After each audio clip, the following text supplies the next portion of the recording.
Welcome to Conversa's virtual campus. In this short video, we're going to demonstrate more or less how the campus works. When you first enter the campus, you'll be in Conversa. Here you'll see some buildings similar to what you can expect to find around town.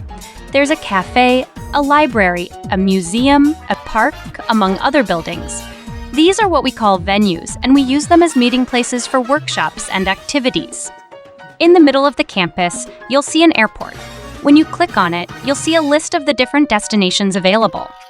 As you'll notice, we have the 21 countries that consider Spanish to be their official language. You'll also see that Conversa is listed as one of the destinations. By clicking on a destination, you'll be taken to its own version of the campus. Now you'll be able to explore a bit of information that we've put together for you on that country. You'll see that the layout resembles that of the Conversa campus, where we started our journey. The difference is that for each venue in the different countries, we've put together a bit of information for you. You'll normally find a very short summary about it, both in English and Spanish, along with the audio clip for the Spanish version. El Carnaval de Oruro es una festividad religiosa y cultural. You'll also find some photos related to the topic, and when relevant, we've included links to videos and other resources as well.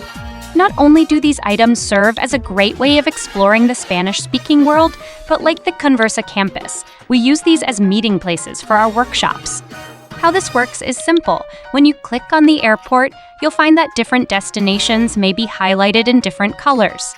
When a destination is highlighted in white, it means that there will be an activity hosted in that country later in the day. If it's highlighted in yellow, it means that the activity will be starting within the hour. And when it's highlighted in green, it means that the activity will begin within a few minutes, or that it's already underway. Again, by clicking on the destination, it'll take us to that country, where we'll find that one of the venues is highlighted in the same color as the destination was highlighted in. That's the location of the activity. By clicking on that location, you'll see that it looks a bit different from what we were used to seeing. We no longer see the information about the place, but instead, we have a bit of information on the upcoming or current activity. When the time comes, there will be a button there to join the activity, at which point you can simply click on the button and it'll take you to the live workshop. If you'd like to know what is scheduled for future days, you can visit the Conversa campus and go to the News Center. There you'll see a scrolling list of the workshops scheduled for the coming days.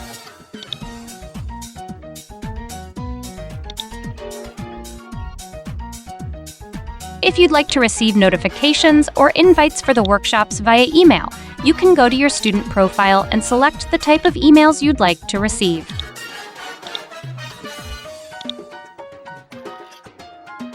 One more feature is our park. This is a public venue available to all students where people can come together to have conversations. So if you see that there are people in the park, simply click on the park to join them. This will automatically take you into the live Zoom session. We hope you find that these resources are useful, and remember that if you'd like to take your Spanish to the next level, Conversa's experienced team of Spanish teachers is here to help.